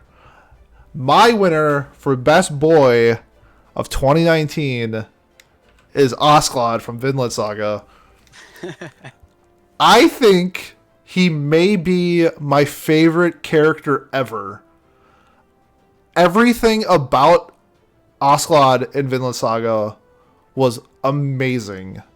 Him going to a villain, to an anti-hero, to a, I don't know if you want to say martyr. His whole story, his whole life, everything about Vinland Saga made him unbelievable. Which is really hard for me to say because Reagan is my favorite character and he didn't win. So it kind of says how much I love Osclad. I have to think about more if he's like my favorite all time, but he's either one or two. And please watch Vinland Saga. It's so good. He's so good. Dude, if you're a fan of, it's just amazing story with amazing characters. So Osclad gets my nod. He's amazing. I love everything about Vinland Saga. I love everything about Osclad. But unfortunately we have to move on to the next category. I can't blush about Osclad all night, and that's the worst anime of the year. And this is one of maybe my funnest category that I was thinking of, because there was a lot of bad anime this year, and I cannot wait to see what the community voted and what you voted. First, we'll do the community. Worst anime of the year went to The Seven Deadly Sins, which I believe that won the biggest disappointment and was the runner-up for worst anime of the year. So that just shows to you how much the community did not like Seven Deadly Sins, and I have no problem with this being on the list. Yeah, I respect that opinion. Like I said, I pretty sure I used the term unwatchable at times when I was describing it before. So Yep. if a show is that bad for you, that you agree with me that it's unwatchable, then it probably should at least be nominated for worst. Adam, your runner-up for worst anime of the year went to Isekai Cheat Magician. Yep.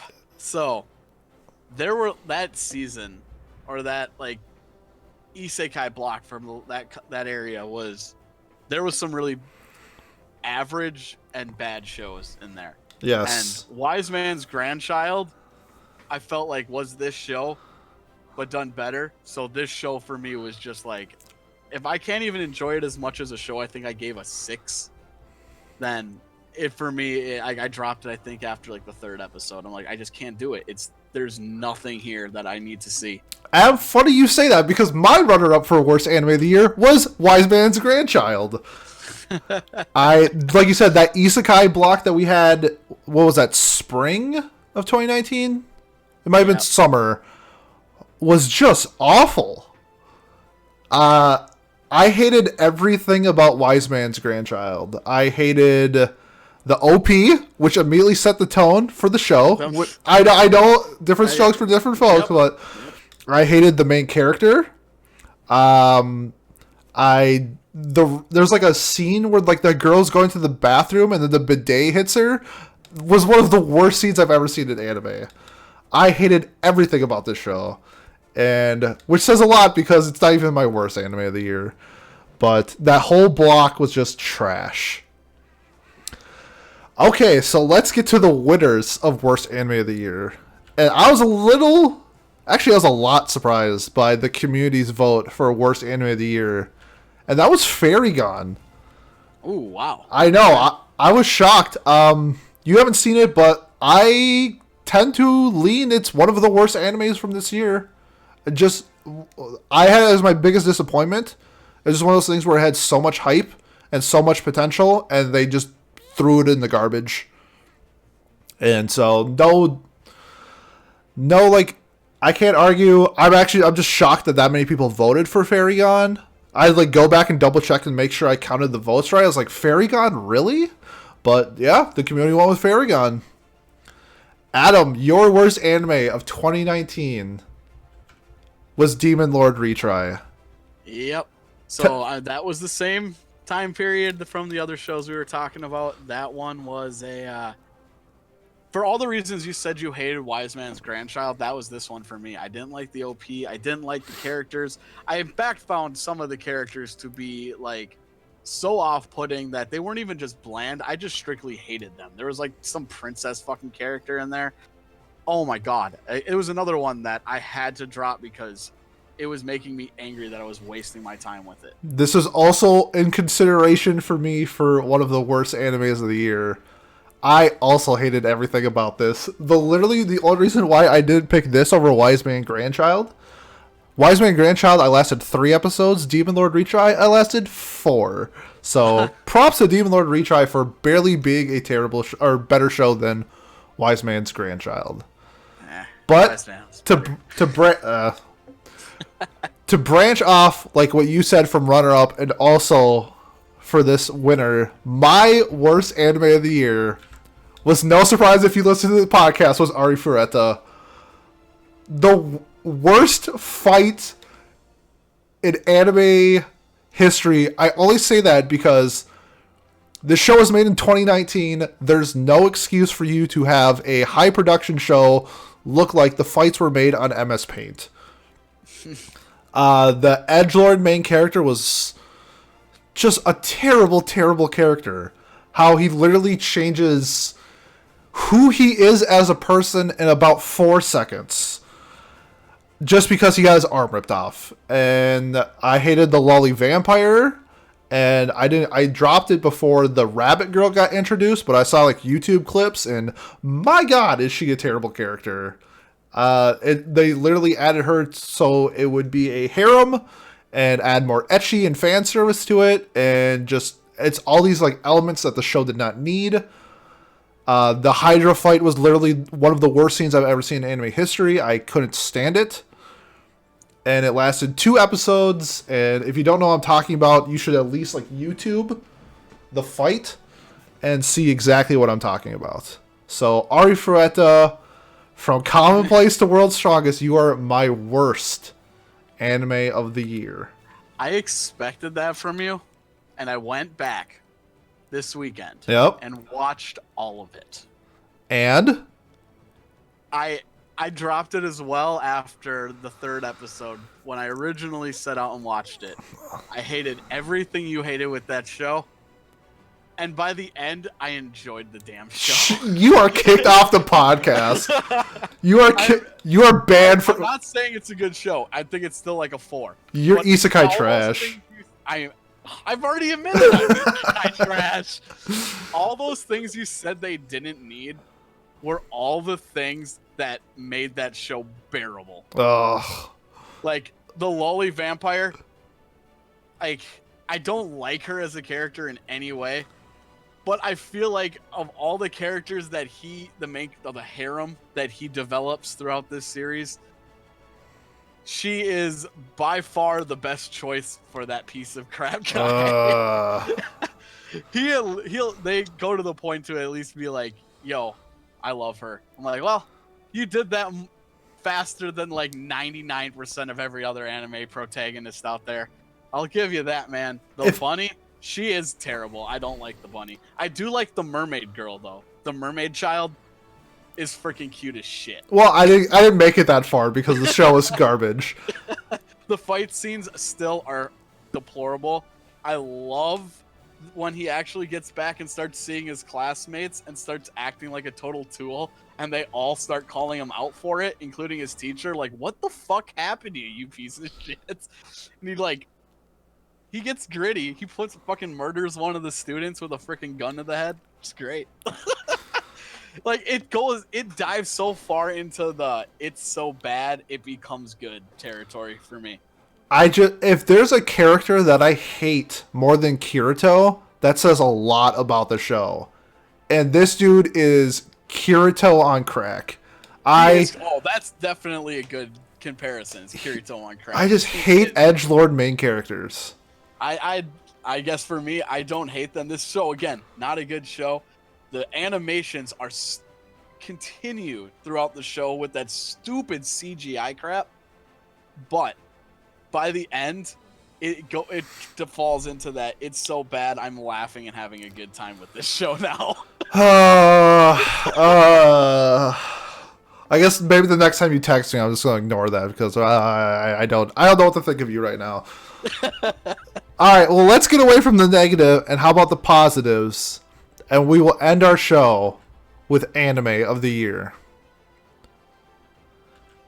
The runner-up for community... actually, first, before we get that, I just want to say I thought 2019 was, for me, the best year of anime in terms of overall.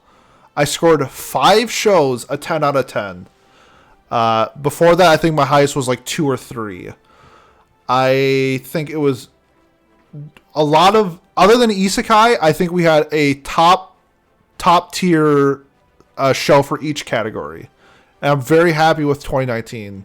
Adam, do you have any thoughts of your 2019 journey? Well, I pretty much agree with you 100%. I don't have as many 10s as you did. I feel like all of the 10s were ones that I just was like missed for one reason or another. But I still felt, even without all those 10s, this season, or 2019, was a stacked year. Again, even some of the isekais I talked about having fun with aren't good shows. Yep.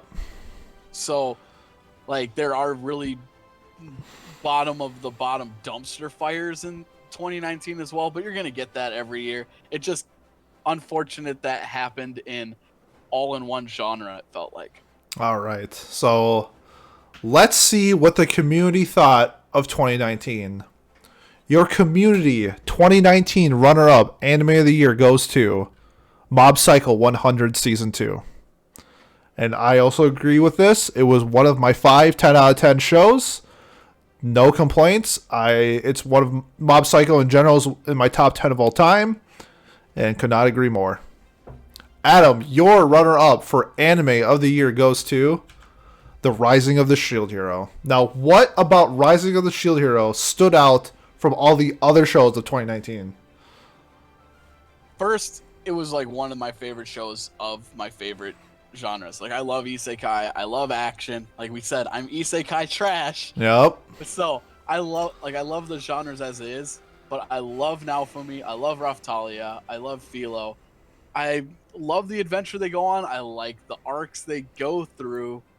I don't like some of the side characters, which might be the one reason that it's not my number one. But like everything about this show was aimed for people like me.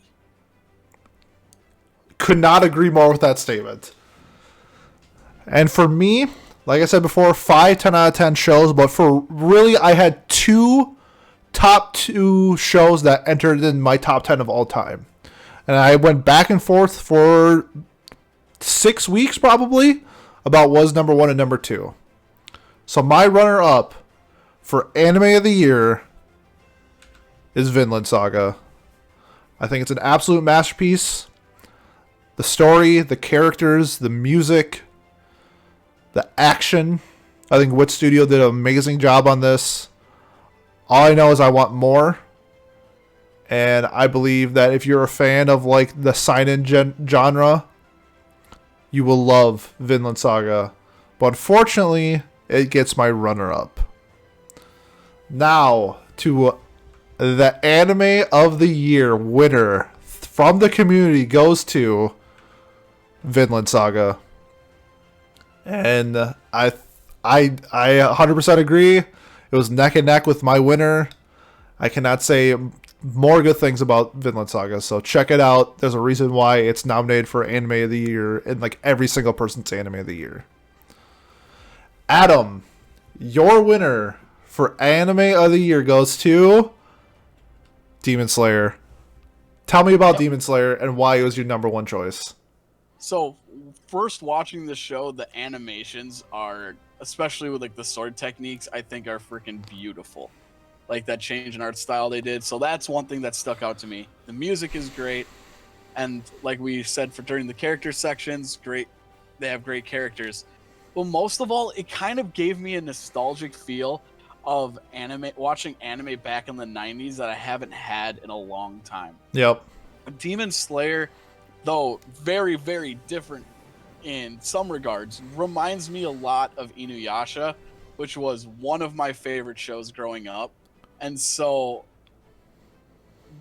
combining the nostalgia feels with just the quality that the show had, there wasn't another series that I had more fun with.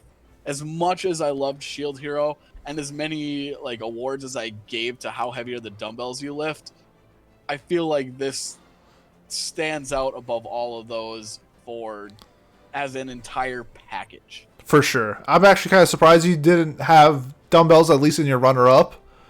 But I mean, I can't. Demon Slayer was also one of my 5 shows that I gave a 10 out of 10 this year. I think if it continues, it's going to be a shonen staple for the next couple years. I think people are going to look back and see how great this show is. And I think it's going to be like an all-time classic when it's all said and done, as long as it continues getting more episodes. For me, my winner for Anime of the Year, it had the best animation, I thought, of any show. It had one of, if not the best episode itself from this year. The music was amazing. The characters they have so many amazing characters in the show. And my winner for Anime of the Year goes to Mob Psycho 100 Season 2. Love it. Can't say it was so close between this and Vinland Saga. I had such a hard time. But I just think everything about Mob Psycho, the first season, kind of like the anti One Punch Man season 2 did so much better. And I think I gave season 1 like a 9. And I just love Mob Psycho 100. Everything about it, Reagan, the workout club, Mob, his brother, all the supporting characters, the villain, are all just top tier talent. And it made the show such an enjoyable watch. And to me, made it my top anime of 2019. Now that is going to wrap up our anime of the year 2019. I just want to say thank you to everybody who's listened. And Adam would like to hand it over. I'm going to hand it over to Adam, and he's going to talk about our giveaway. All right, so because we're coming up at the end of the year, we're wrapping up the 2019 Anime Awards. I wanted to do something for the community for sticking with us through everything, whether that be me being late to episodes so we have to push them back a day, or that being audio issues, or just like learning the ropes of how this whole podcasting thing goes. I wanted to thank all of you for just, sticking with us through that time. So I went out and I got a collector's edition of A Silent Voice, and I want to give it away to someone in the community. So what we're going to do for this is, over the next month on our videos, we want you to post your comment about the video itself. So in this one, comment your favorite anime of the year, or a favorite character, whatever you want to put. Give an anime recommendation that you want everyone to watch. And we're going to go through the comments section, and we're going to use a randomizer to pick one of the comments, and we're going to send them this limited edition A Silent Voice Blu-ray. So it's for North America, so unfortunately you have to be in North America for us to do this giveaway. But besides that, like I said, this is just a thank you to you guys for sticking with it. And if you could just take the time, leave a comment, leave a like on the video, and share it, it would mean the world to us, so that we can get as much feedback as possible to help improve the podcast as a whole. It'd be greatly appreciated. But with that, yeah, just leave a comment below to be entered, Pete. Yeah, just want to say, I know we're on multiple platforms, so I'm sorry if you're listening to this on Spotify or iTunes. It's just easier for us if we do it this way. So if you have a YouTube account, we're just What Do You Say Anime on YouTube. Pretty easy to find. Leave a comment. It's that simple. And that way it's just easier for us to randomize it. We can get rid of spam, that type of thing. So, and it's just a thank you for so much for listening to our podcast. And we couldn't be here without the support and the listeners like you. So thanks again. So that wraps up everything. I hope you enjoyed some of our takes. And I'm looking forward to continuing this hopefully next year for the 2020 Anime Awards. And then until then, we'll see you next time. Have a good one.